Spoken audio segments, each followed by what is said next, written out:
नमस्कार। वेलकम है एक बार फिर से आप सभी का।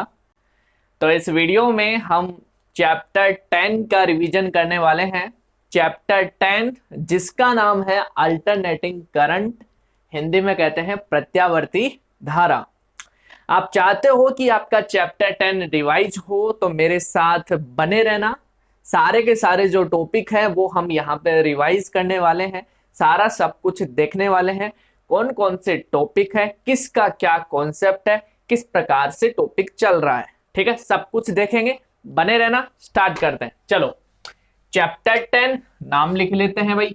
चैप्टर 10 नाम क्या है? AC, alternating current. तो सबसे पहले तो बात करते हैं एसी होता क्या है, अल्टरनेटिंग करंट होता क्या है, प्रत्यावर्ती धारा क्या होती है।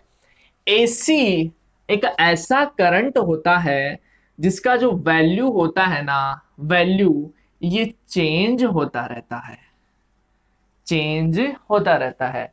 साथ में इसका डायरेक्शन भी चेंज होता रहता है, इसका वैल्यू भी चेंज होता रहता है, इसका डायरेक्शन भी चेंज होता रहता है। कैसे चेंज होता है? टाइम के अकॉर्डिंग। बार बार में वही वैल्यू आती है, बार बार में वही डायरेक्शन आती है, ठीक है, बट डायरेक्शन चेंज होती हुई, जैसे positive negative, positive negative, positive negative. Value भी चेंज, वैल्यू भी चेंज, डायरेक्शन भी चेंज, डायरेक्शन भी चेंज। तो ऐसा जो करंट होता है उस करंट को अपन कहते हैं अल्टरनेटिंग करंट। जैसे डायग्राम के अकॉर्डिंग हम इसको बताना चाहें तो हम इसको ऐसे बताएंगे, ऐसे। ये सिंपलेस्ट फॉर्म है एसी का। क्या है? सिंपलेस्ट फॉर्म, सरलतम रूप किसका? एसी, अल्टरनेटिंग करंट का। तो यहां पे ये पॉजिटिव, ये नेगेटिव, फिर पॉजिटिव, फिर नेगेटिव।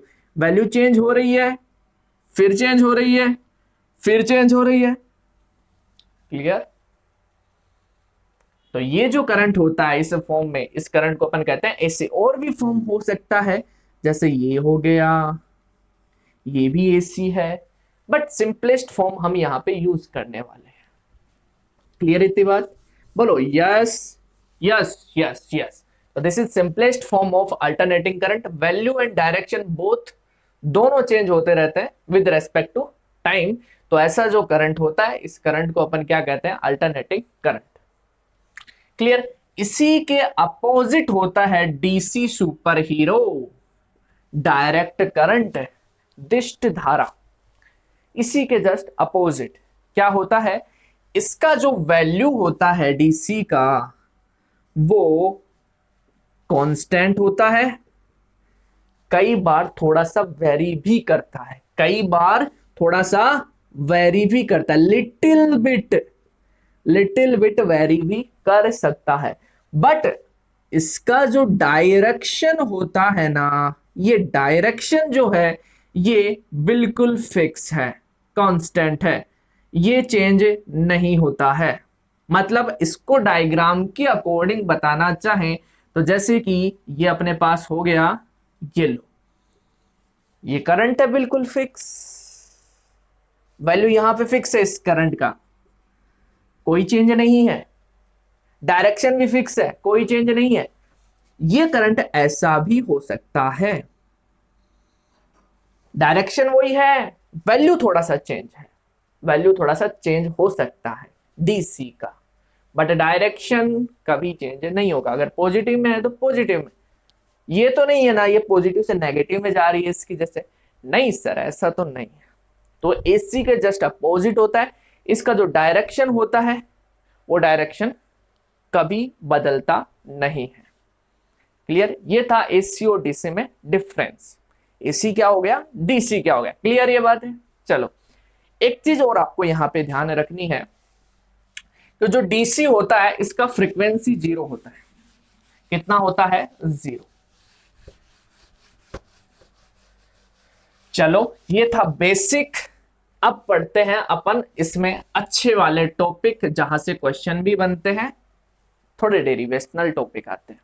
ये पूरा जो चैप्टर है पूरा मैथमेटिकल चैप्टर है। जिसका मैथमेटिक्स में इंटरेस्ट है, जिसको मैथमेटिक्स आता है, उसके लिए ये चैप्टर बहुत इजी है। बट जिसको मैथमेटिक्स से डर लगता है, मैथमेटिक्स समझ में नहीं आता है, उसके लिए ये चैप्टर महाभारत है। तो मैथमेटिक्स में भी वो पोर्शन आना चाहिए जो कि ट्रिग्नोमेट्री से रिलेटेड है, इंटीग्रेशन से रिलेटेड है, डिफरेंशिएशन से रिलेटेड है, वो आता है तो इजी है भाई, बने रहना। अगर वो आता है तो इजी है, बहुत इजी है, ठीक है। इसके बाद में हम बात करते हैं, देखो यहां पे अपने पास टॉपिक आता है एक पीक वैल्यू का, एक टॉपिक आता है इंस्टेंटेनियस वैल्यू का। पीक वैल्यू और इंस्टेंटेनियस वैल्यू, देखो अभी मैंने बताया कि जो एसी है इसका सिंपलेस्ट फॉर्म कौन सा है? एसी का सिंपलेस्ट फॉर्म साइन वेव है। कैसा है? Sine wave. और यही अपन इस चैप्टर में देखने वाले हैं। तो इसमें अगर करंट की बात करें तो करंट किस प्रकार से बता देंगे? आई नोड साइन ओमेगा टी, ठीक, ओमेगा टी फेज हो जाएगा। आई नोड यहाँ पे क्या होगा? इसका मैक्सिमम वैल्यू, किसका? करंट का मैक्सिमम वैल्यू। और ये जो मैक्सिमम वैल्यू है, इस मैक्सिमम वैल्यू को अपन क्या कहते हैं? Peak value. तो करंट या फिर वोल्टेज, इसका जो मैक्सिमम वैल्यू होता है, उस मैक्सिमम वैल्यू को अपन क्या कहते हैं? पीक वैल्यू कहते हैं।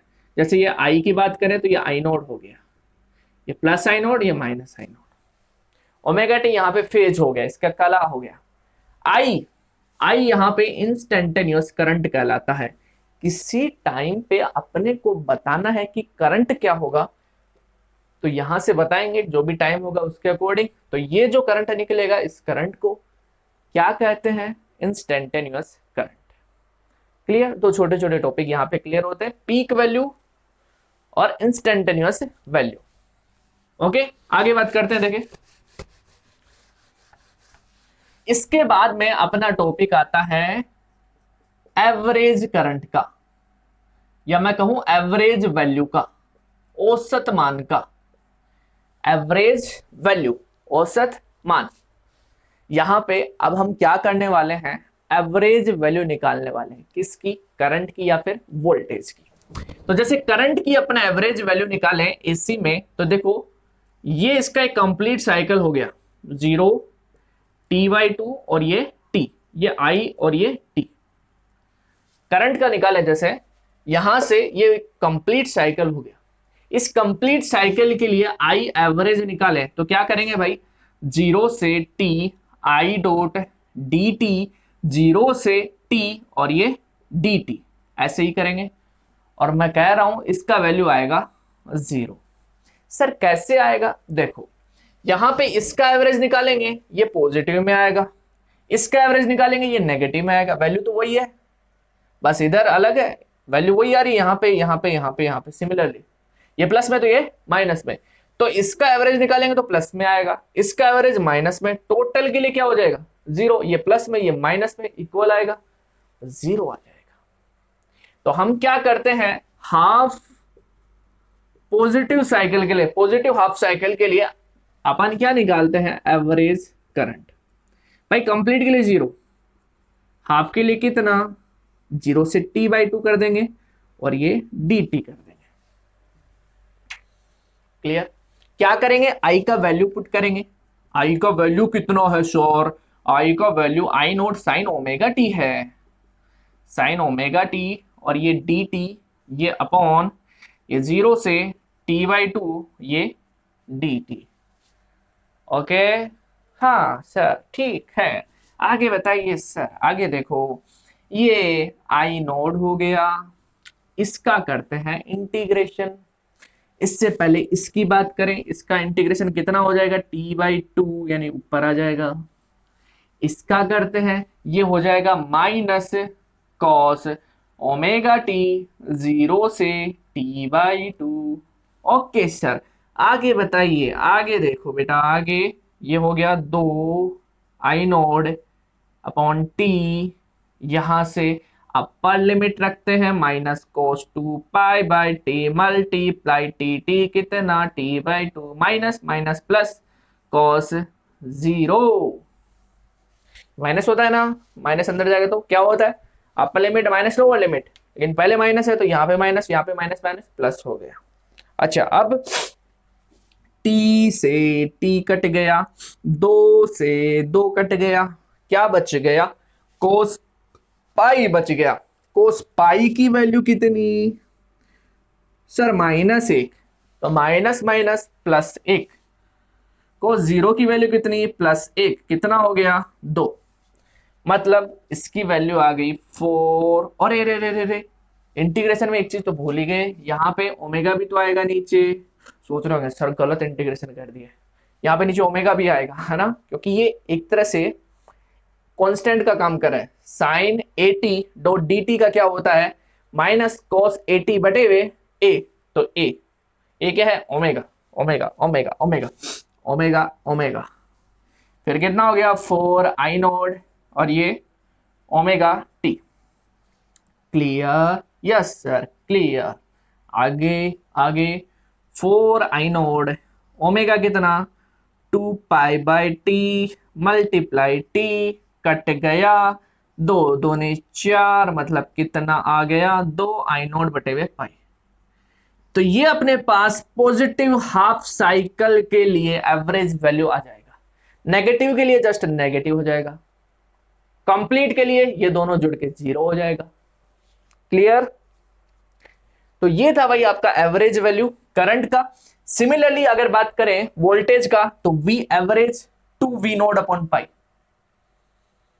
क्लियर, चलो नेक्स्ट चलते हैं अगले टॉपिक पे, और अगला टॉपिक आता है अपना आरएमएस वैल्यू का। किसका, RMS value, root mean square value, RMS value, root mean square value कैसे निकाले भाई, देखो RMS value root mean square value, मतलब स्क्वायर फिर मीन यानी एवरेज फिर रूट, ये लो वर्ग माध्य मूल मान, वर्ग किया माध्य किया मूल ले लिया, स्क्वायर किया मीन किया रूट ले लिया, क्या आ गया आई आरएमएस करंट का, वी आरएमएस हो जाएगा। सिमिलरली यहां से मैं इसको ऐसे भी लिख सकता हूं, आई स्क्वायर आरएमएस हो गया आई स्क्वायर एवरेज। ठीक, आई स्क्वायर एवरेज को सोल्व कर लेता हूं, देखो क्या होगा आई स्क्वायर एवरेज 0 से T I square dot D T, 0 से T dot D T complete cycle, और ये आई स्क्वायर आर एम एस। ठीक है, कंप्लीट साइकिल की बात चल रही है, 0 से T I square dot D T, 0 से T dot D T, I square का वैल्यू पुट करते हैं, आई स्क्वायर कितना 0 से टी आई स्क्वायर होगा I naught square sine square omega t, और ये नीचे हो गया 0 से टी डी टी, ये हो गया अपने पास I square R M S. Clear, आगे आगे देखो, यहां से 0 से टी इसका हो गया कितना 1/t, आई नोट स्क्वायर बाहर आ गया, अंदर क्या बच गया साइन स्क्वायर ओमेगा टी, यानी 0 से T sign square omega T dot D T, ये बच गया। ठीक, साइन स्क्वायर ओमेगा टी का अपन कर नहीं सकते, इसलिए अपन इसको डबल से सिंगल में चेंज करेंगे, 0 से टी इसको लिख सकते हैं 1 minus cos 2 omega T upon 2 dot D T. Okay sir आगे बताइए, ये हो गया आई नोट स्क्वायर अपॉन टी, और यहां पे हो गया इसका टी बाई 2 माइनस इसका करेंगे 0 से टी 1/2 बाहर है कोस 2 omega T dot D T, इसका करेंगे इसकी वैल्यू आएगी 0, बचेगा ये टी से टी कट गया, कितना आ गया आई नोट स्क्वायर बाई 2, कौन आ गया I square R M S आ गया, आई आर एम एस कितना आ गया, आई आर एम एस आ गया अपने पास इसका अंडर रूट, मतलब I naught upon under root 2। Calculation only calculation, calculation only calculation, और कुछ नहीं। इंटीग्रेशन ये 0 हो गया, ये टी से टी कटेगा, तो यहाँ पे I naught square upon 2 I R M S कितना आ जाएगा, इसका अंडर रूट हो गया I naught by under root 2, तो ये हो जाएगा I R M S. Similarly V R M S हो जाएगा V node upon under root 2। Clear. तो ये था भाई आपका आरएमएस वैल्यू। आगे चलते हैं।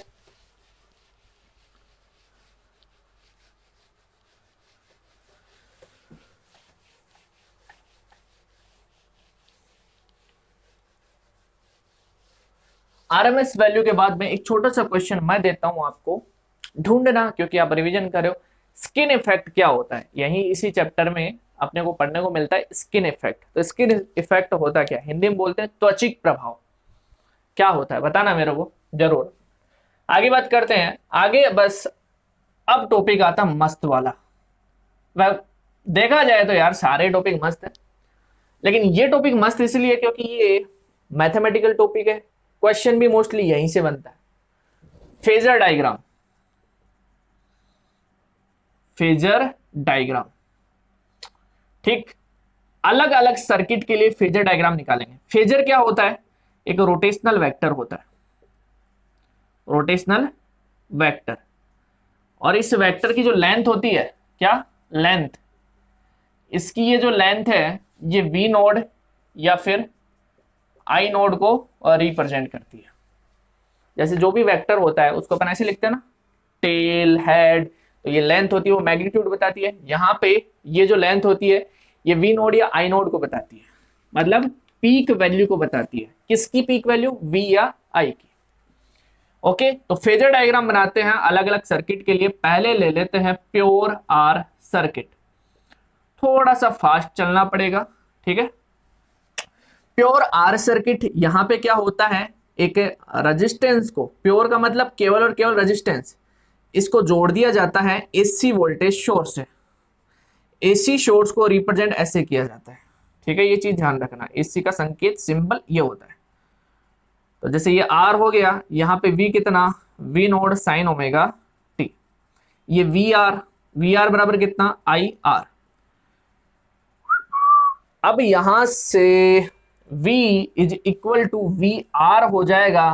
क्यों हो जाएगा, यूज करेंगे Kirchhoff voltage law, KVL law, loop law, second नियम जो है किरचॉफ का वो यूज करेंगे। तो V is equal to V R, मतलब V note sine omega t, V note sine omega t बराबर हो जाएगा आई आर। यहां से आई की वैल्यू निकालूं तो कितना आएगा, I naught upon R sine omega t, sorry V naught upon R sine omega t. V naught upon R जो होता है इसको कह देते हैं अपन आई नोट। भाई आई बराबर वी अपॉन आर, तो आई नोट बराबर क्या हो गया, वी नोट अपॉन आर। तो यहां पे इसकी जगह क्या लिख देंगे, I is equal to I naught sine omega t. अब बनाते हैं यहाँ पे फेजर डायग्राम। फेजर डायग्राम में क्या करते हैं, एक एक्स और एक Y, X axis Y axis. V देखो, V कितने फेज पे है, T टाइम पे ओमेगा T पे है। तो यहां से हम पता बता देंगे कितना है ओमेगा T। ये हो गया V नोड, थोड़ा सा बड़ा कर देते हैं, ये लो, ये हो गया V node. I node just इससे छोटा है तो ये हो गया I नोड। दोनों की फेज सेम है इसलिए दोनों एक ही वेक्टर पे आ गए। कितने वेलोसिटी से घूम रहे हैं, ओमेगा एंगुलर वेलोसिटी से। ये इसका फेजर डायग्राम होता है। एक्स वाई टी टाइम पे कितना घूमे भाई, omega T omega T omega T, दोनों ही ओमेगा टी पे हैं तो ये फेजर डायग्राम बन गया। क्लियर है। बात करें फेज रिलेशन की, किसकी, फेज रिलेशन की, या अपन कहें फेज डायग्राम की। क्या कहें, फेज डायग्राम। जैसे वी हो गया ये, तो आई क्या होगा भाई, छोटा जस्ट, क्योंकि इसमें भाग लग रहा है ना आर का। ये लो, तो ये हो गया अपने पास आई नोड और ये हो गया अपने पास वी नोड। ये आ जाता है अपने पास फेज डायग्राम, ये आ जाता है फेजर डायग्राम, ठीक। इसके अलावा हम बात करें जो रेजिस्टेंस है, जो रेजिस्टेंस है उसकी फ्रीक्वेंसी पे डिपेंडेंसी की बात करें।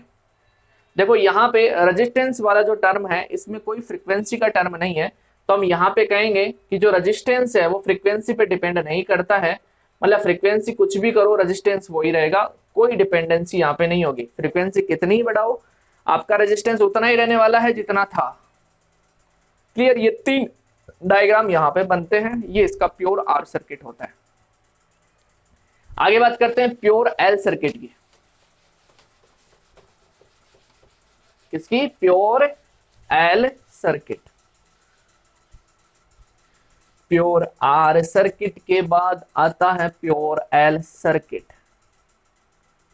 शुद्ध एल परिपथ, मतलब इसमें अपना एल जुड़ेगा। एल मतलब कॉइल जोड़ दी, ये एसी शोर जोड़ दिया, ठीक। यहाँ पे वी एल हो गया, ये आपका वी हो गया कितना? V node sine omega t. वही कंडीशन यहाँ पे लगाते हैं किरचॉफ सेकंड लॉ की, तो अपने पास आता है V node sine omega t is equal to V L मतलब L D I upon D T. Coil के लिए इतना ही होता है, चैप्टर 9 में पढ़ा था। अब क्या करते हैं, आई का वैल्यू निकालते हैं, डी टी इधर सेंड करते हैं, ठीक। फिर करते हैं इंटीग्रेशन, तो आई का वैल्यू यहां से निकल के आता है I naught sine omega T minus pi by 2, ये निकल के आता है। ये क्यों निकल के आता है? क्योंकि यहाँ पे माइनस कोस ओमेगा टी आता है, उसको अपन ऐसा लिख देते हैं, लिख सकते हैं, ठीक। ये आई नोड। इसके बाद में यहां पे बनाते हैं फेजर डायग्राम। फेजर डायग्राम कैसे बनेगा भाई? देखो यहां पे ये आई जो है पाई बाई 2 पीछे है और वी आपका ओमेगा टी पे है, तो यहां पे वही आपका एक्स और ये आपका वाई। यहां पे तो हो गया आपका वी नोड, ये आपका ओमेगा टी, और इससे पाई बाई 2 पीछे कौन है भाई? आई। यहां पे आ गया अपना आई नोड, कितना पीछे? पाई बाई 2 पीछे। तो ये हो जाता है इसका फेजर डायग्राम, ये अपने पास निकल के आता है। यहां पे पाई बाई 2 पीछे है तो पाई बाई 2 पीछे दिखा दिया, ये वी नोड है तो वी नोड दिखा दिया कितने पे? ओमेगा टी पे, और ये पाई बाई 2 पीछे, इससे पाई बाई 2। क्लियर? ये हो जाता है इसका फेजर डायग्राम। इसके बाद में जैसे बात करें फेज डायग्राम की, तो फेज डायग्राम क्या हो जाएगा? जैसे वी का हो गया ये, ठीक, ये हो गया वी नोड। बात करें इसका क्या होगा? इसका ये पाई बाई 2 पीछे है, मतलब पाई बाई 2 पीछे होने का मतलब ये यहां से स्टार्ट हो रहा है, ये लो ये लो। इसको थोड़ा डाउन कर देंगे ना, थोड़ा बड़ा दिख रहा है ना, इसको थोड़ा सा नीचे, ठीक। ये आई नोड, यहां पे माइनस आई नोड और यहां पे प्लस आई नोड। ये निकाल सकते हैं ना, देखो टी बराबर 0 रखें यहां पे, तो टी 0 रखेंगे तो इसकी वैल्यू माइनस आई नोड आएगी, तो मतलब ये माइनस आई नोड से स्टार्ट होगा। ये कहां से स्टार्ट होगा? टी इज इक्वल टू 0 रखें तो ये 0 आएगा, मतलब ये 0 से स्टार्ट होगा। क्लियर है? तो ये हो जाएगा इसका फेज डायग्राम, ये हो जाता है इसका फेजर डायग्राम। दोनों डायग्राम यहां पे कंप्लीट होते हैं। अब देखो यहां पे जो आई नोड आता है ना, आई नोड, ये आई नोड अपने पास आता है V node upon omega C, V node upon sorry omega L, omega C नहीं ओमेगा एल, ये आता है आई नोड जब इसको अपन सोल्व करते हैं। V node upon omega L, जो ओमेगा एल आता है इसको अपन बोल देते हैं एक्स एल। एक्स एल मतलब ये होता है रिएक्टेंस, और एल सर्किट के लिए हो जाता है reactance for L circuit, inductive reactance x L. इसको जब सोल्व करते हैं यहां से इंटीग्रेशन करते हैं तो अपने पास आई नोड की वैल्यू ये निकल के आती है, इसको अपन बोलते हैं x L, reactance for L circuit. Clear? अब यहां से बात करें, देखो जब आर सर्किट की बात कर रहे थे तब अपने पास आर फ्रीक्वेंसी पे डिपेंड नहीं कर रहा था, लेकिन जब एल सर्किट की बात कर रहे हैं तो यहां पे रिएक्टेंस होता है, रेजिस्टेंस की जगह क्या होता है? रिएक्टेंस। सेम ही काम करता है, जो रेजिस्टेंस काम करता है यहां पे ये रिएक्टेंस काम करता है। जो रेजिस्टेंस करंट को रोकता है, रेजिस्टेंस यहां पे एल जो एक्सएल जो होता है ये भी करंट को रोकता है, वो ही रजिस्ट करने का काम करता है। क्लियर? तो यहां पे बात करें कि एक्सएल जो है, एक्सएल ये फ्रीक्वेंसी के साथ कैसे चेंज हो रहा है? क्योंकि अपन देखें एक्सएल बराबर आ रहा है ओमेगा एल, ओमेगा को अपन क्या लिख सकते हैं? 2 पाई एफ और एल, मतलब XL is directly proportional to frequency, मतलब ये ग्राफ आ गया। क्लियर? तो ये 3 ग्राफ है यहां पे, ये छोटा सा कैलकुलेशन है, ये फेजर डायग्राम आ जाता है, ये ओमेगा टी से इधर घूम रहा है। ओके, तो चलते हैं अगले टॉपिक पे। बात करेंगे प्योर सी सर्किट की। किसकी? प्योर सी सर्किट की। ये था प्योर एल सर्किट। अब बात करते हैं प्योर सी सर्किट, मतलब ऐसा सर्किट जिसमें केवल और केवल सी जुड़ा हुआ है, कैपेसिटर जुड़ा हुआ है। ये लो सी, ये V is equal to V node sine omega t, और ये आपका वी सी दैट इज हो जाता है Q अपॉन सी। ठीक, वो ही सोल्व करते हैं उसी तरीके से, ये इसके इक्वल हो जाता है। क्यों हो जाता है? यूज करते हैं Kirchhoff second law, Q by C. Clear? आगे इसको सोल्व करते हैं तो ये हो गया V नोड सी साइन ओमेगा टी, और ये क्यों। अब करना क्या है? इसका डिफरेंशिएशन। डिफरेंशिएशन क्यों करते हैं? अपने को I की वैल्यू निकालनी है, तो यहां से dq अपॉन dt हो जाएगा जो कि I हो जाएगा, और इसकी वैल्यू आएगी अपने पास V node upon 1 upon omega C sine omega T plus pi by 2, ये इसकी वैल्यू आती है। जब सोल्व करते हैं कोस में आता है, कोस को अपन साइन में कन्वर्ट करते हैं, तो sign omega T plus pi by 2 ये वैल्यू आती है। यहां पे आई नोड जो होता है वो हो जाता है V node upon 1 upon omega C. 1 upon omega C जो होता है यहाँ पे एक्स सी कहलाता है, मतलब वही रिएक्टेंस। और किसके लिए reactance? For C circuit, for C circuit. बात करें यहीं पे डायग्राम की बात कर लेते हैं, एक्स सी और फ्रीक्वेंसी के बीच में कर्व, तो ऐसा कर्व मिलेगा। क्यों मिलेगा? क्योंकि यहाँ पे एक्स सी जो है वो इनवर्सली प्रोपोर्शनल है ओमेगा के, यानी इनवर्सली प्रोपोर्शनल फ्रीक्वेंसी के, तो ऐसा कर्व अपने को मिल जाता है।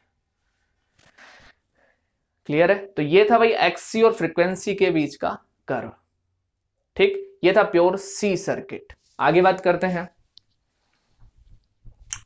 अभी कहां कंप्लीट हुआ है? अरे अभी कुछ कंप्लीट नहीं हुआ, अभी इसके अंदर फेजर डायग्राम देखना है, मैं भी आगे चल रहा हूं। फेजर डायग्राम, तो फेजर डायग्राम निकालते हैं। ये x और ये ये x और ये y। v जो है वो अपने पास ओमेगा टी पे है, तो मतलब ये लो omega t. Clear? v naught omega t. i जो है वो ओमेगा टी से पाई बाई 2 आगे है, मतलब इधर कर देते हैं, ये कितना? पाई बाई 2। ये हो जाता है आई नोड, ओमेगा से घूम रहा है।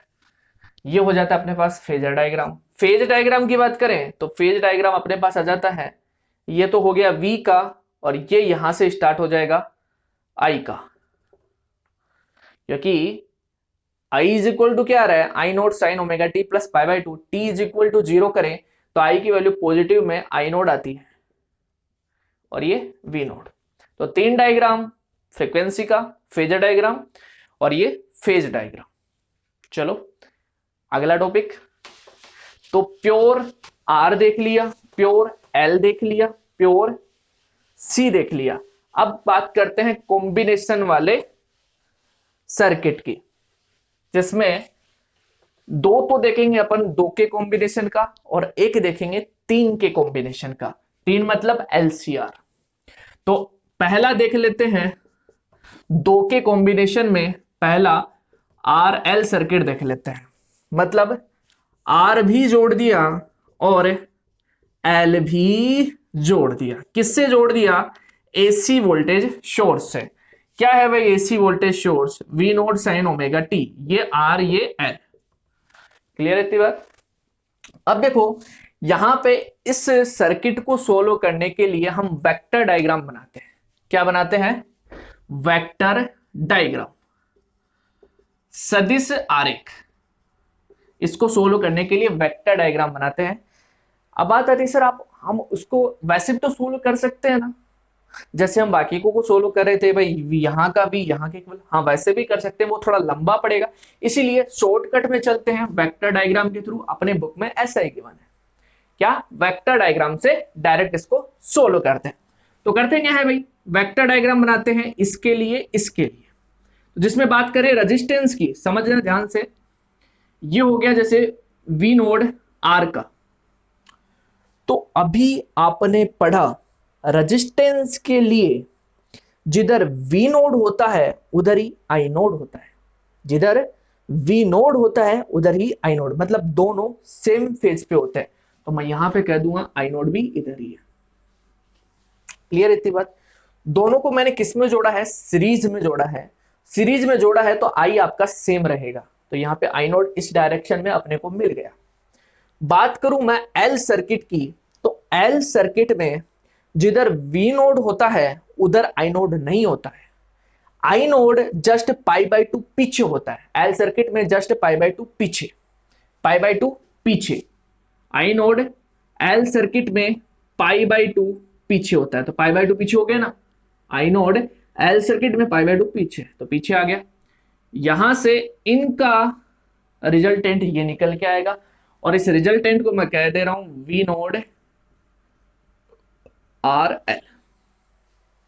ठीक, ये वी नोड आर एल क्या होगा, चूंकि इन दोनों के बीच में एंगल 90 डिग्री, तो वी नोड आर एल अपना आ जाएगा under root V node R square V node L square. ठीक है, सोल्व करें, वी नोड आर क्या हो जाएगा? I naught R. V node L क्या हो जाएगा? आई नोड एक्स एल हो जाएगा। क्लियर? क्योंकि यहां पे एल के लिए रेजिस्टेंस का काम कौन करता है? रिएक्टेंस करता है एक्सएल। सी के लिए कौन करेगा? एक्स सी करेगा। तो यहां पे दोनों वैल्यू रखते हैं, वैल्यू रखने के बाद में अपने पास इक्वेशन बनता है, उसके थ्रू निकल के आता है वैल्यू एक्स एल का स्क्वायर। यहाँ पे आर है तो ये आर ले लेते हैं, R square plus X L का स्क्वायर। आई नोड का वैल्यू यहां से कितना आ गया? आई नोड का वैल्यू आ गया V node R L upon under root R square plus X L का square, X L whole square. ये आ जाता है अपने पास करंट आई नोड। ठीक, आई बताएं तो क्या हो जाएगा भाई? I is equal to I naught sine, और इस एंगल को मान लेते हैं phi, omega T minus phi होगा। क्यों होगा? देखो वी नोड आर एल इनका रिजल्टेंट निकला, तो हमें ये पता है कि वी तो हमेशा ओमेगा टी पे रहेगा, मतलब ओमेगा टी है तो ओमेगा टी पे आ जाएगा। ये किस पे आ जाएगा? ओमेगा टी पे। आई की बात करें तो इससे पीछे है, तो मैं कह दूंगा sine omega T minus phi, ये आ जाएगा मेरे पास आई। ये था वेक्टर डायग्राम। बात करते हैं यहां पे इंपीडेंस डायग्राम की। किसकी? इंपीडेंस डायग्राम की बात आती है। इंपीडेंस क्या है? यहां पे आर और एक्सएल इनको अपन कह देते हैं यहां पे इंपीडेंस। किसके लिए? आरएल सर्किट के लिए। तो यहां पे बात करें इसका इंपीडेंस डायग्राम, तो ये इधर वी नोड एल है, इधर हो गया एक्सएल, इधर वी नोड आर है, इधर हो गया आर, और ये आ गया अपने पास जेड कितना? Under root R square plus XL का होल स्क्वायर। ये कहलाता है इसका इंपीडेंस डायग्राम। ये फाई एंगल है। यहां से बात करें टेन फाई की वैल्यू कितनी? टेन फाई हो जाएगा ये बटे हुए ये कितना? एक्सएल, ये कितना? आर। तो एल आर सर्किट या आर एल सर्किट के लिए टेन फाई होगा ये। क्लियर? ये था इंपीडेंस डायग्राम, ये था वेक्टर डायग्राम। अब बात करेंगे फेजर डायग्राम की। किसकी? फेजर डायग्राम की। तो जैसे ये x हो गया, ये आपका y हो गया, x और y। फेजर डायग्राम में वी नोड आर एल की बात करें, V node R L resultant वो हमेशा किस पे रहेगा भाई? ओमेगा टी पे। तो ये वी नोड आर एल हो गया, ये इधर आई नोड हो जाएगा। इधर ही होगा क्या? नहीं सर, इधर क्यों होगा? वी नोड आर एल ये हो गया, कितने पे है ये? ओमेगा टी पे, ओमेगा टी पे।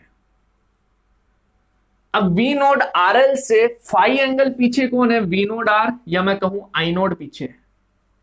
ये आ गया अपने पास आई नोड, या इधर कह दूं मैं वी नोड आर। कितना एंगल पीछे? फाई एंगल पीछे। वी नोड आर से 90 डिग्री आगे कौन है? वी नोड एल है। तो ये इसका फेजर डायग्राम बन जाता है। यहां पे ये कितना? ये यहां से यहां तक ये 90 डिग्री, ये फाई, ये ओमेगा टी, और मैं यहां पे बता दूंगा ओमेगा से घूम रहा है। ये इसका फेजर डायग्राम, ये इसका वेक्टर डायग्राम, ये इसका इंपीडेंस डायग्राम। यहां पे ये टेन फाई। क्लियर? ये आई नोड, ये आई। ये था आरएल सर्किट। अब बात करेंगे आरसी सर्किट की। किसकी? आरसी सर्किट की।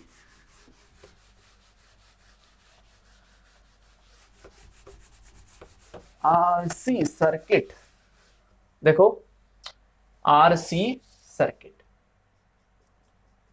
आरसी सर्किट मतलब इस बार अपन ने आर भी जोड़ दिया और सी भी जोड़ दिया। किससे जोड़ दिया? एसी वोल्टेज सोर्स से। V is equal to V node sine omega t. Solve करें तो V node sine omega t किसके इक्वल हो जाएगा? यहां से निकलने के बाद में उसके इक्वल। लेकिन उस तरीके से अगर इसको करते हैं तो लंबा पड़ जाएगा। कर सकते हैं, है ऐसा मेथड भी है, लेकिन इसको करेंगे तो वो लंबा पड़ेगा, इसलिए ऐसे नहीं करेंगे, शॉर्टकट मेथड से सोल्व करेंगे। शॉर्टकट मेथड क्या है भाई? सिंपलेस्ट मेथड है वेक्टर डायग्राम। क्या भाई? Vector diagram. तो वेक्टर डायग्राम यहां पे बनाते हैं। बात करें वी नोड आर की, तो वी नोड आर इधर हो गया, इधर ही कौन होगा? I node. इधर ही कौन होगा? I node. सी की बात करें तो सी के अंदर जो करंट आता है, जब सी जोड़ते हैं ओनली, तो जो करंट आता है वो V से π/2 आगे आता है। V से π/2 आगे, V से π/2 आगे आता है। कौन आता है? करंट। C में V से π/2 आगे कौन आता है? करंट। देखो π/2 आगे हो गया ना, क्लियर? ये था भाई इसका वेक्टर डायग्राम। यहां पे इनका रिजल्टेंट ये आ जाएगा और इसको मैं कह दूंगा V नोड आर सी। ठीक, ये एंगल कितना? ये एंगल मान लूंगा जस्ट फाई है। क्या है? फाई। वी नोड आरसी कितना हो जाएगा? वी नोड आरसी मेरा हो जाएगा under root V node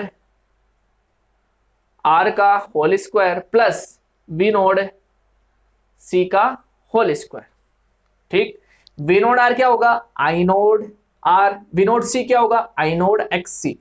solve करता हूं, इसकी वैल्यू मेरे पास आ जाएगी। देखो इसको सोल्व करूं, इसकी वैल्यू मेरे पास आएगी V node R C is equal to I naught under root R square plus X C का होल स्क्वायर। थोड़ा सा और सोल्व करते हैं, आई नोड की वैल्यू निकालते हैं और आई नोड की वैल्यू कितनी आ जाती है? V node R C upon under root R square plus X C का होल स्क्वायर। ये आ जाता है अपने पास करंट, उसका peak value V node R C upon R square plus X C का होल स्क्वायर। ये इसका रिजल्टेंट आ गया, यहां पे ये करंट आ गया। अब बात करते हैं वेक्टर डायग्राम के बाद में इंपीडेंस डायग्राम। इंपीडेंस डायग्राम इसको अपन क्या बोलेंगे? Z यानी इंपीडेंस। तो इंपीडेंस डायग्राम बनाते हैं। यहां पे देखें तो ये इधर है, ये इधर है, तो ये हो गया R, ये हो गया XC और ये हो गया इसका रिजल्ट यानी फाई, और ये Z आ गया। कितना आया इसका resultant? Z R square plus XC का होल स्क्वायर। ये हो गया अपने पास इंपीडेंस डायग्राम। क्लियर? यहां से tan फाई निकालें तो tan फाई कितना भाई? ये बटे हुए ये, यानी ये कितना? XC, ये कितना? R, ये tan फाई आ गया। क्लियर? तो vector diagram, impedance diagram, tan phi. इसके बारे में बात करते हैं फेजर डायग्राम की। किसकी? फेजर डायग्राम की। फेजर डायग्राम में पहले तो आई की बात करते हैं। आई कितना होगा? I naught sine omega T plus phi होगा। क्यों होगा? देखो आई नोड इससे फाई आगे है, ये ओमेगा टी पर रहेगा। वी नोड आर सी कितने पे रहेगा? वी हमेशा ओमेगा टी पे, ओमेगा टी पे। तो इससे फाई आगे कौन है? I node. तो मैंने लिख दिया ओमेगा टी प्लस फाई। ठीक, फेजर डायग्राम बना लेते हैं। तो फेजर डायग्राम में वी नोड आर सी तो रहेगा ओमेगा टी पर, तो ओमेगा टी पर बना देंगे। ये x, ये y, यहां से ये ओमेगा टी। ये कौन है? वी नोड आर सी, इनका रिजल्टेंट। ठीक, वी नोड आर सी से आगे कौन है? I node. कितना आगे है? फाई एंगल आगे है।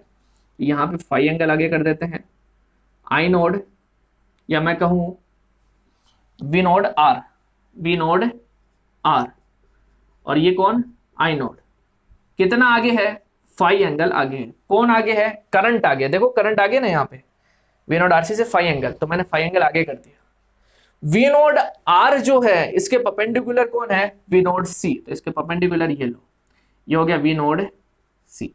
ये हो गया इसका phasor diagram, omega angular velocity से घूम रहा है ओमेगा टी पे। इससे फाई एंगल कौन आगे, कौन है फाई एंगल, करंट आगे है तो करंट दिखा दिया, और इधर ही वी नोड आ रहा है।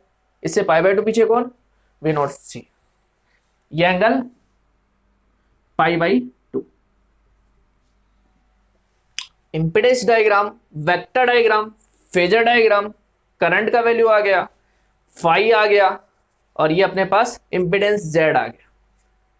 क्लियर, ये था भाई अपना आरसी सर्किट। तो आरएल सर्किट देख लिया, आरसी सर्किट देख लिया। अब आता है एलसीआर सर्किट। कौन सा सर्किट, एलसीआर सर्किट। अगर स्टार्टिंग का आता है ना तो ये इजी है भाई, एलसीआर सर्किट मतलब एल भी जोड़ना है, सी भी जोड़ना है और आर भी जोड़ना है। सेम है, पहले की जैसे ही होगा, पहले की जो दे रखा है ना, अभी पहले वाले जो टॉपिक किया उसी के अकॉर्डिंग इसको करेंगे। पहले वाला क्लियर होता है तो ये भी क्लियर होगा। देखो क्या करना है, इस बार एल भी जोड़ना है, सी भी जोड़ना है और आर भी जोड़ना है। किससे जोड़ना है, एसी वोल्टेज सोर्स से। क्या होता है AC voltage source, V nought sine omega t होता है। ये एल, ये सी, ये आर। तरीका एक वो भी है V इज इक्वल टू इसके थ्रू से सोल्व करने वाला, लेकिन वो लंबा तरीका है। अपन कौन सा तरीका यूज करेंगे सर, शॉर्टकट मेथड। क्या है शॉर्टकट मेथड, वेक्टर डायग्राम। क्या है, वेक्टर डायग्राम। तो वेक्टर डायग्राम बनाते हैं। देखो वेक्टर डायग्राम यहां पे, ये तो हो गया V नोड R, ये हो जाएगा अपना V नोड L, और ये हो जाएगा अपना V नोड C। सर कैसे, अरे रिवीजन कर रहे हैं बेटा, पढ़ थोड़ी ना रहे, रिवीजन कर रहे हैं, पहले से पता है ये चीज आप लोगों को। देखो V नोड R से पाई बाई 2 पीछे V नोड C, कौन, V node C। V node R से पाई बाई 2 आगे कौन, V नोड L। ये भी देखा ना, LR और RC वाला सर्किट देखा, उसमें पता तो चला अपने को, इससे पाई बाई 2 पीछे, इससे पाई बाई 2 आगे, L आगे रहता है, आई V नोड C पीछे रहता है। क्योंकि V नोड C में जो आपका V नोड C होता है उसमें I जो होता है वो पाई बाई 2 आगे आता है, मतलब I का ये, सॉरी I पाई बाई 2 आगे आता है, वही यहाँ पे I पाई बाई 2 पीछे रहता है। तो ये अपने पास बनता है वेक्टर डायग्राम। दोनों एक ही लाइन पर है, एक इधर और एक इधर, जो भी ज्यादा होगा उस तरफ इन दोनों का रिजल्टेंट आ जाएगा। तो उस अकॉर्डिंग हम इसको 3 कंडीशन में डिवाइड करते हैं। एक कंडीशन तो ये लेते हैं, V node L is greater than V node C। अगर V नोड L ज्यादा होगा V नोड C से, तो अपने पास नेट मिलेगा इधर, ये V नोड R, ये इधर था कौन, V नोड C, ये क्या आ गया इधर, V node L minus V node C। ठीक, V node L minus V node C, अगर ये ज्यादा रहेगा तो इसमें से घट जाएगा, इन दोनों का रिजल्टेंट आ जाएगा इधर। ठीक, ये डैश डैश के थ्रू शो कर रहा हूं, इधर आ गया मतलब। ठीक, अब बात करें V node L minus V node C और V नोड R के रिजल्टेंट की, V नोड R के रिजल्टेंट की, तो वो निकलेगा इधर, और उसको कह देता हूं मैं V नोड LCR। ये एंगल मान लेता हूं मैं कितना, 5। तो V नोड LCR कितना हो जाएगा मेरा, V नोड LCR हो जाएगा अंडर रूट इसका स्क्वायर, यानी V node L minus V node C का whole square plus V node R का होल स्क्वायर। वैल्यू पुट करेंगे, यहां पे हो जाएगा आई नोड एक्सएल, यहां पे हो जाएगा आई नोड एक्ससी और यहां पे हो जाएगा आई नोड आर। तो अपने पास V नोड LCR निकल के आएगा I naught under root XL minus XC का whole square plus R square. ये क्या है? Impedance Z. आई नोड कितना हो जाएगा इसमें? V node L C R upon under root XL minus XC का whole square plus R square. ये आई नोड हो जाएगा। जब मैं बात कहूं सेकंड केस की कि भाई वी नोड सी आपका ज्यादा हो वी नोड एल से, तो इस केस में अपना रिजल्टेंट इधर मिलेगा। क्लियर? कैसा होगा भाई इधर रिजल्टेंट? ये वी नोड आर, ये आपका हो जाएगा इधर V node C minus V node L. ठीक, और इनका रिजल्टेंट ये निकलेगा, ये एंगल फाइव हो जाएगा। ठीक है, तो ये आ जाएगा V node L C R. कितना आएगा?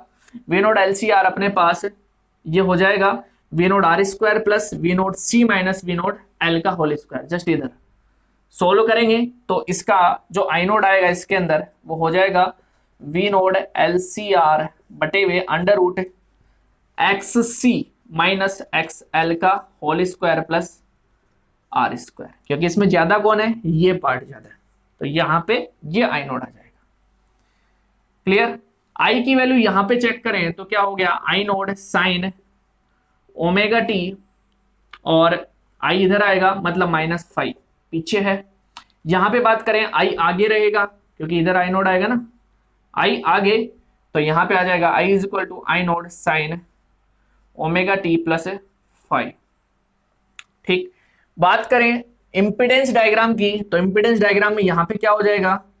एक्स सी माइनस एक्सएल, यहां पे क्या हो जाएगा? एक्स आर, और यहां पे आ जाएगा जेड जो कि क्या होगा? ये।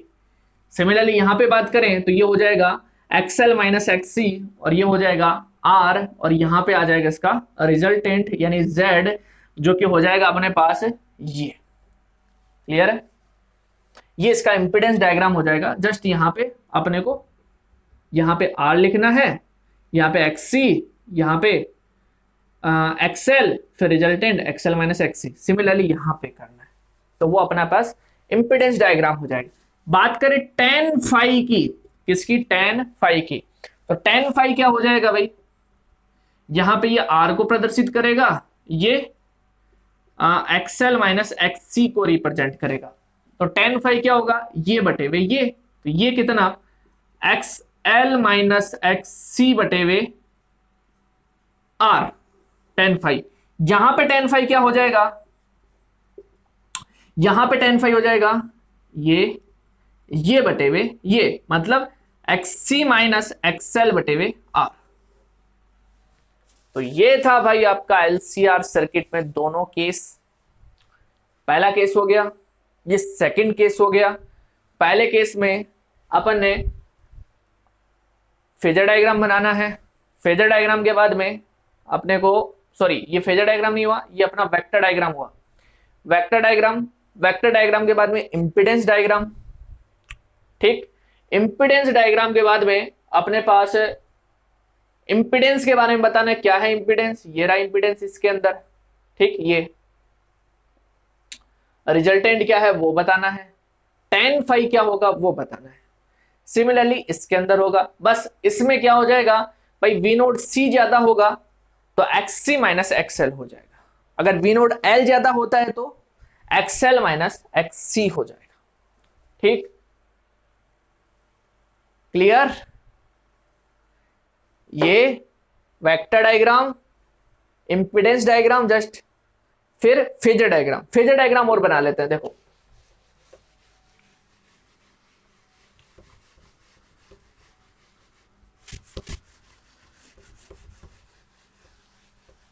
फेजर डायग्राम, तो जैसे ये हो गया अपने पास x, ये हो गया अपने पास y, x और y। क्लियर? और v नोड एलसीआर की बात करें तो ये कितने एंगल पे होगा? सर ओमेगा टी पे होगा, ये तो ओमेगा टी पे, तो ओमेगा टी पे कर दिया वी नोड एलसीआर को ओमेगा टी पे। ठीक है,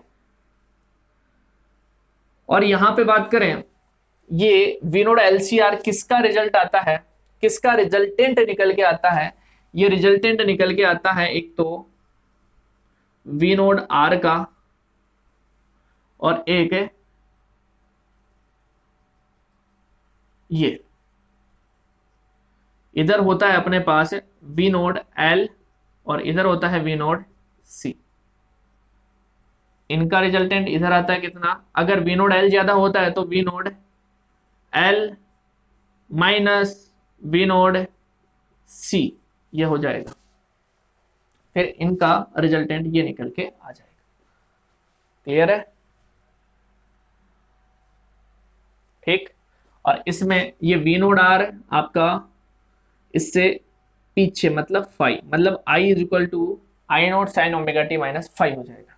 सिमिलरली उस दूसरे केस के लिए फेजर डायग्राम निकलेगा। ठीक है, V node C, V node L और ये V node L minus V node C. अगर वी नोड सी ज्यादा होगा तो इधर आएगा इनका रिजल्टेंट। ठीक, फिर इन दोनों का रिजल्टेंट आएगा, इसको थोड़ा ऊपर देके इसको ऐसे बता देंगे। चलो, ये था एलसीआर सर्किट, और एलसीआर सर्किट का अपन ने किया है रिवीजन, जिसमें पढ़ा है एलसीआर इन तीनों को जोड़ा जाता है। ठीक, किससे? एसी वोल्टेज सोर्स से। और फिर यहाँ पे सोल्व करने के लिए वेक्टर डायग्राम बनाते हैं। वेक्टर डायग्राम जो बनता है उसमें तीन केस अपन स्टडी करते हैं, दो केस की स्टडी कर चुके हैं। एक केस तो होता है कि भाई वी नोड एल ज्यादा हो वी नोड सी से, एक केस होता है वी नोड सी ज्यादा हो वी नोड एल से। ये दो केस, दोनों की स्टडी कर चुके हैं। ठीक है, इसके बाद में तीसरा केस देखने वाले हैं, जस्ट थर्ड केस, कि भाई वी नोड एल बराबर हो वी नोड सी के, V node L V node C के बराबर हो, मतलब ये दोनों बराबर हो। ये बराबर हो गया तो मतलब क्या हो गया, एक्स एल बराबर हो गया एक्स सी के। जेड अपने पास निकल के आ रहा था क्या, under root XL minus XC का whole square plus R square if XL ज्यादा होता है उस केस में, तो ये आ रहा था। तो एक्सएल बराबर एक्ससी हो गया, तो ये पार्ट क्या हो गया भाई, जीरो, बच गया ओनली आर स्क्वायर मतलब आर। मतलब पहले जेड अपने को आर स्क्वायर में कुछ जुड़ के मिल रहा था, मतलब वैल्यू मिल रही थी, लेकिन जब ये कंडीशन हुई तो ये टर्म जीरो हो गई, मतलब केवल और केवल आर बचता है, मतलब जेड की वैल्यू क्या हो जाती है, मिनिमम। तो जेड इस केस में मिनिमम हो जाता है। जेड अगर मिनिमम हो गया तो आई इज इक्वल टू क्या होता है, वी नोड एलसीआर बटे वे जेड। जेड मिनिमम हो गया तो आई क्या हो जाएगा, मैक्सिमम हो जाएगा। तो मतलब इस केस में करंट क्या होगा, मैक्सिमम। करंट क्या होगा, मैक्सिमम। जेड मिनिमम तो आई मैक्सिमम, जेड मिनिमम तो I maximum. I maximum Z minimum कब, जब XL is equal to XC हो जाता है। साथ में हम बात करें फाई की वैल्यू की, फाई कितना होगा, क्योंकि फाई इज इक्वल टू आएगा टेन इनवर्स एक्सएल माइनस एक्ससी बटे वे आर, या फिर एक्ससी माइनस एक्सएल बटे वे आर, ये आएगा। जब एक्सएल एक्ससी इक्वल हो गया तो फाई कितना हो गया, जीरो हो गया। टेन इनवर्स जीरो मतलब जीरो। तो जब XL is equal to XC होता है तब V node L V node C के बराबर हो जाता है। जेड जो होता है वो मिनिमम हो जाता है, आई जो होता है वो मैक्सिमम हो जाता है, और फाई जो होता है वो जीरो हो जाता है। इस केस को कहते हैं रेजोनेंस केस। क्या कहते हैं, रेजोनेंस केस। तो रेजोनेंस का जो केस होता है उसमें क्या होता है, reactance for L reactance for C दोनों सेम होते हैं, दोनों की वैल्यू इक्वल होती है। जब दोनों की वैल्यू इक्वल हो जाती है तो उस केस में जो कंडीशन निकल के आता है उस कंडीशन को अपन क्या कह देते हैं, रेजोनेंस कंडीशन। और जो सर्किट होता है उसको अपन बोल देते हैं रेजोनेंस सर्किट। तो यहाँ पे एलसीआर है तो ये हो जाएगा रेजोनेंस एलसीआर सर्किट। ठीक, LCR resonance circuit, resonance circuit. क्या भाई, एक्सएल क्या एक्सी के बराबर, जेड क्या मिनिमम कितना आर, फाई क्या 0, आई क्या मैक्सिमम। ठीक, तो XL is equal to XC यानी omega L is equal to 1 upon omega C, omega L is equal to 1 upon omega C, मतलब कितना हो गया omega square is equal to L C, resonance की कंडीशन है तो इसको बोल देते हैं ओमेगा आर, ओमेगा आर ये क्या हो गया ओमेगा आर। ठीक, इसको करें सोल्व तो अपने पास ओमेगा आर कितना आ गया 1 upon under root L C, यहाँ पे एफ आर रेजोनेंस फ्रीक्वेंसी निकाले तो 1 upon 2 pi under root L C, ये आ जाती है अपने पास रेजोनेंस फ्रीक्वेंसी। ठीक है, बात करें आई नोड की तो आई नोड क्या होगा भाई V node L C R upon Z, लेकिन in this case resonance circuit के लिए आपका आई नोड क्या होगा मैक्सिमम, आई नोड मैक्सिमम, तो उस केस में जेड आपका क्या हो जाएगा आर हो जाएगा, जेड आपका आर हो जाएगा, आई नोड मैक्सिमम।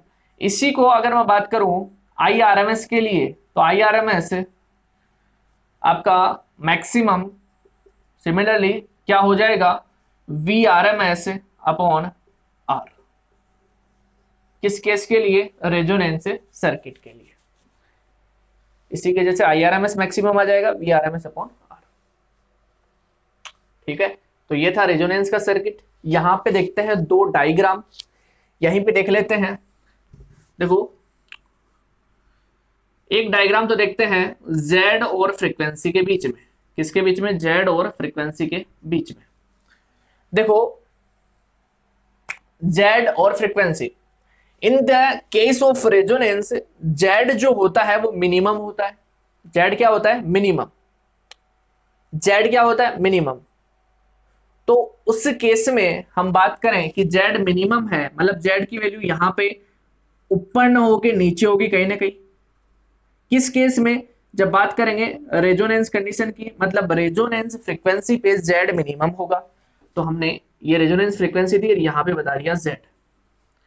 ठीक है, ये जेड की मिनिमम वैल्यू है। ठीक, कितनी है ये वैल्यू आर, आर ही तो जेड मिनिमम। और उसके बाद में जैसे अगर फ्रीक्वेंसी बढ़ाएं, ये रेजोनेंस फ्रीक्वेंसी की बात थी कि भाई वहां पे XL is equal to XC था। अब अगर रेजोनेंस कंडीशन नहीं है, एक्सएल या एक्सी बढ़ रहा है तो जेड भी बढ़ेगा भाई, सिंपल सी बात है।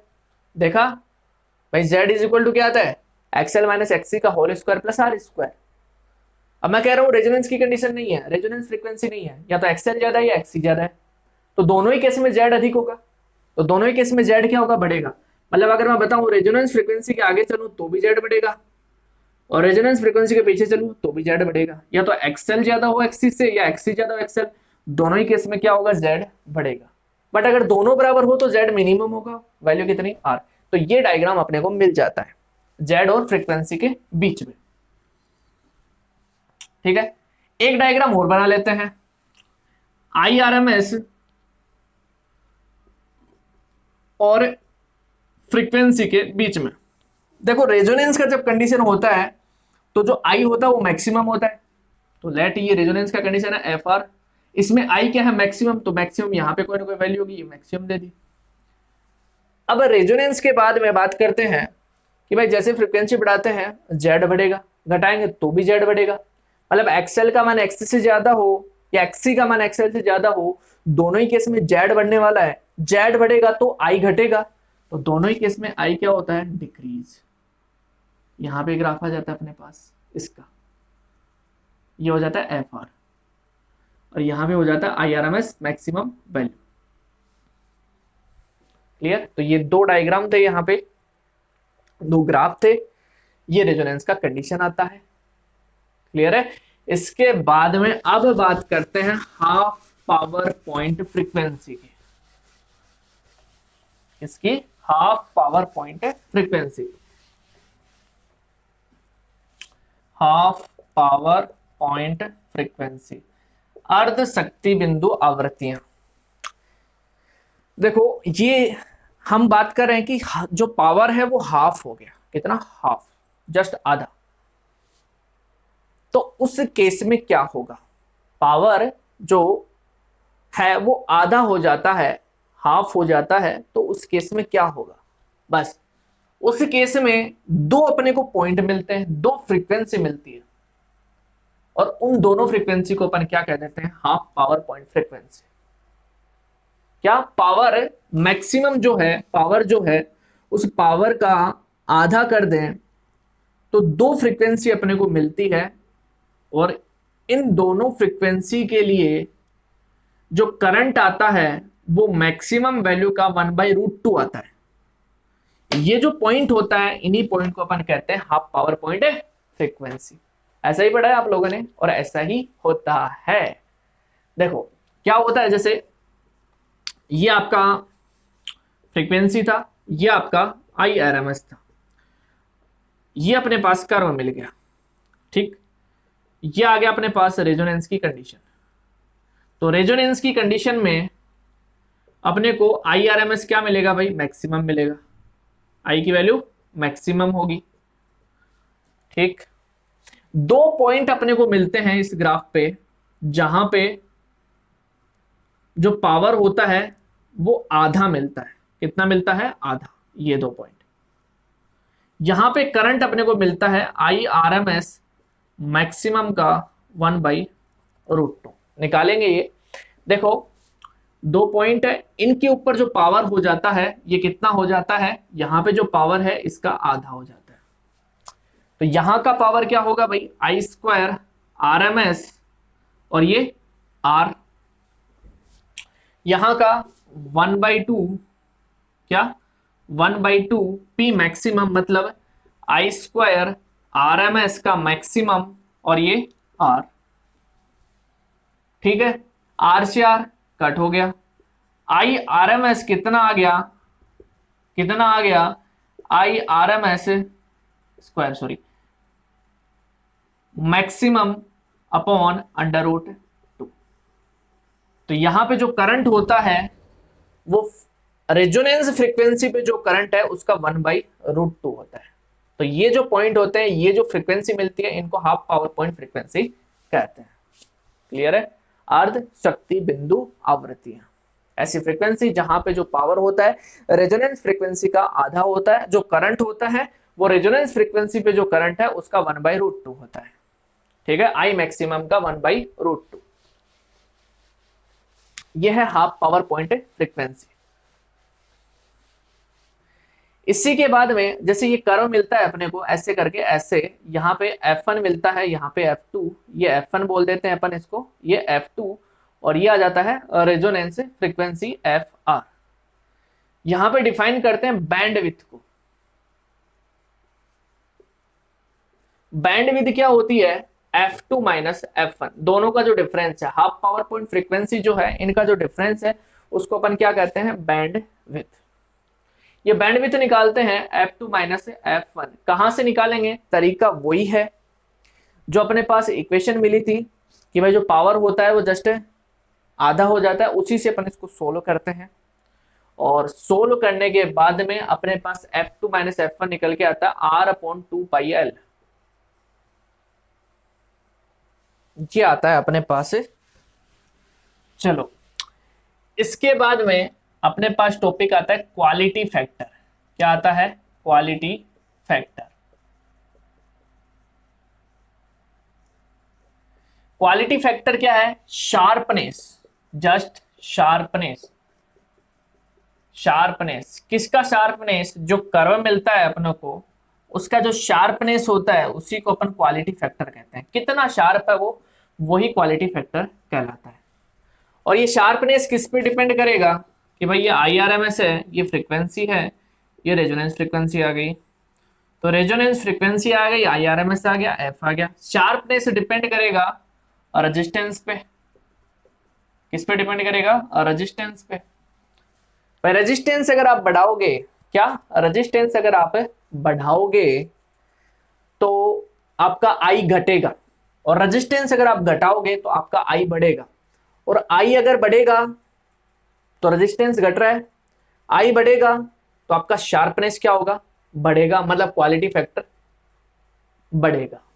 और जैसे आर अगर इंक्रीज होता है तो आई डिक्रीज होगा, तो उस केस में आपका शार्पनेस कम होगा, मतलब उस केस में आपका क्वालिटी फैक्टर अच्छा नहीं आएगा, क्वालिटी उसकी अच्छी नहीं होगी। जो शार्पनेस है उसी शार्पनेस को अपन क्या कहते हैं, क्वालिटी फैक्टर। कितना शार्पनेस होता है यहाँ पे, कितना शार्प है ये कर्व, ये क्या कहलाता है, क्वालिटी फैक्टर।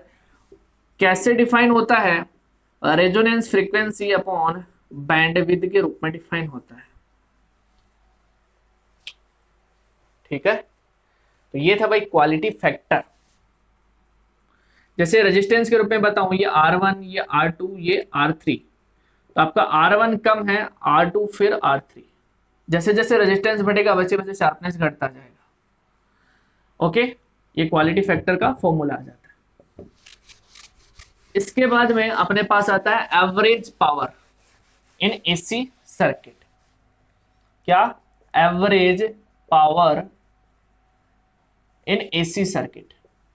एसी सर्किट में एवरेज पावर की बात करते हैं, और ये अपने पास निकल के आता है P वर्चुअल cos फाई, और ये आ जाता है V RMS I RMS cos फाई। निकालने का तरीका क्या है भाई, V is equal to V note sine omega t, and I is equal to हो जाएगा I note sine omega T minus phi. ये केस ले लेते हैं माइनस फाई का, सोल्व करते हैं, P बराबर होगा VI, करने के बाद में यहाँ पे ले लेंगे एवरेज, और एवरेज लेंगे जब अपने पास ये वैल्यू निकल के आएगी P एवरेज की, और इसको बोल देते हैं वर्चुअल, मतलब V RMS I RMS क्या कहलाता है, वर्चुअल पावर कहलाता है। cos फाई पावर फैक्टर होता है, सिलेबस से हटा दिया, अगर ये सिलेबस में होता तो पावर फैक्टर के बारे में पढ़ते और क्वेश्चन भी एग्जाम में बनता। इसके बाद में अपना टॉपिक आता है ट्रांसफार्मर का। किसका, ट्रांसफार्मर का। ट्रांसफार्मर के अंदर क्या है भाई, ट्रांसफार्मर दो टाइप के होते हैं, step up step down transformer, step up transformer, step down transformer. Step up क्या है, जो वोल्टेज को आउटपुट में बढ़ाता है वो स्टेप अप है। स्टेप डाउन क्या है, जो वोल्टेज को आउटपुट में घटाता है वो स्टेप डाउन है। क्या होता है, दो कॉइल होती है, प्राइमरी कॉइल होती है, एक सेकेंडरी कॉइल। थ्योरेटिकल टॉपिक है, प्राइमरी कॉइल एक सेकेंडरी कॉइल। किस प्रिंसिपल पे काम करता है, म्यूचुअल इंडक्शन पे काम करता है। क्लियर, तो ये था भाई आपका चैप्टर 10। बड़ा चैप्टर था, थोड़ा स्पीड में लेना पड़ा, अगर धीरे धीरे लेते तो ये आपका 2-2.5 घंटे में होता, तो थोड़ा स्पीड में लेना पड़ा। आई होप कि आपको समझ में आया होगा, क्योंकि ये रिवीजन है, अगर अपन रिवीजन न करके अच्छे से पढ़ते तो इसमें बहुत टाइम लगता, एक एक चीज को समझाते आपको कि ये ऐसे आएगा, ये ऐसे होगा, इसमें ऐसे हुआ, इसमें इस प्रकार से होगा, ये सारी चीजें बतानी होती। लेकिन रिवीजन है, रिवीजन में आप भी समझते हो कि रिवीजन के अंदर अपने को थोड़ा फास्ट चलना होता है, और रिवीजन के टाइम पे क्या होता है भाई, अपना पढ़ा हुआ है, क्या अपना पढ़ा हुआ, अपने को क्या करना है, जस्ट रिवाइज करना है। तो रिवाइज करने के लिए अपने को थोड़ा स्पीड चलता है। क्लियर, तो ये था भाई आपका चैप्टर 10। मिलते हैं नेक्स्ट वीडियो में किसी अनदर चैप्टर के रिवीजन के साथ में, और या फिर इंपॉर्टेंट क्वेश्चन के साथ में। चलो।